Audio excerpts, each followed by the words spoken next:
Praise the Lord. വേഗം വരുന്നവനായ കർത്താവായ യേശുക്രിസ്തുവിന്റെ നാമത്തിൽ സ്നേഹവന്ദനം. നല്ലൊരു ദിനം കൂടെ കാണുവാൻ സ്വർഗത്തിലെ ദൈവം നമ്മുടെ ജീവിതത്തിൽ അവകാശം ഒരുക്കിയിരിക്കുമ്പോൾ സ്നേഹിതനായ നല്ല ആശ്രയദായകനായിരിക്കുന്ന നമ്മുടെ കർത്താവിലേക്ക് നമ്മുടെ കണ്ണുകൾ ഉയർത്തുകയും പ്രാർത്ഥനയോടുകൂടി ഈ പകൽക്കാലമായിരിക്കാം.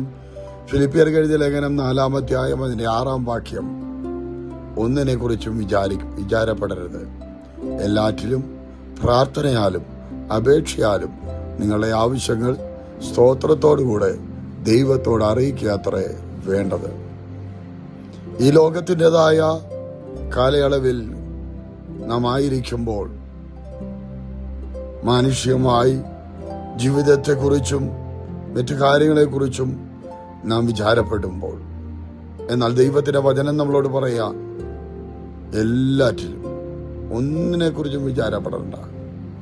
അത് പറയാൻ അധികാരമുള്ള ഒരു ദൈവം നമ്മുടെ കർത്താവ് സകലത്തിന്റെ ഉടയവനാണ്, രാജാതിരാജാവാണ്. പറയാണ്, ഒന്നിനെ കുറിച്ചും വിചാരപ്പെടരുത്.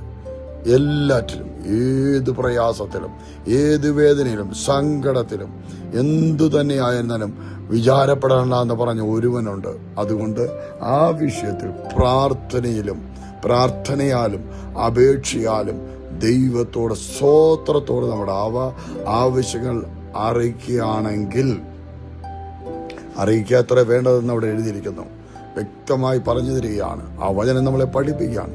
അങ്ങനെ നമ്മൾ അറിയിക്കുമ്പോൾ, അല്ലെങ്കിൽ പെറുപെറുക്കുകയല്ല, എന്താ കിട്ടാത്തെന്ന് ചോദിക്കുകയല്ല, എന്താ ചെയ്തു തരാത്തെന്ന് പറയുകയല്ല, എന്നാൽ അല്ലെങ്കിൽ സഹോദരൻ വിചാരപ്പെടേണ്ട എന്ന് പറഞ്ഞ ഒരു ദൈവം അല്ല, എല്ലാ ആവശ്യങ്ങളിലും അല്ലെങ്കിൽ അത് നടത്തി തരുവാൻ ശക്തനെന്ന് വിശ്വസിച്ച് പ്രാർത്ഥനയാലും അപേക്ഷയാലും ഈ ദിനം ആയിരിക്കാം, പ്രത്യാശയോടെ ആയിരിക്കാം.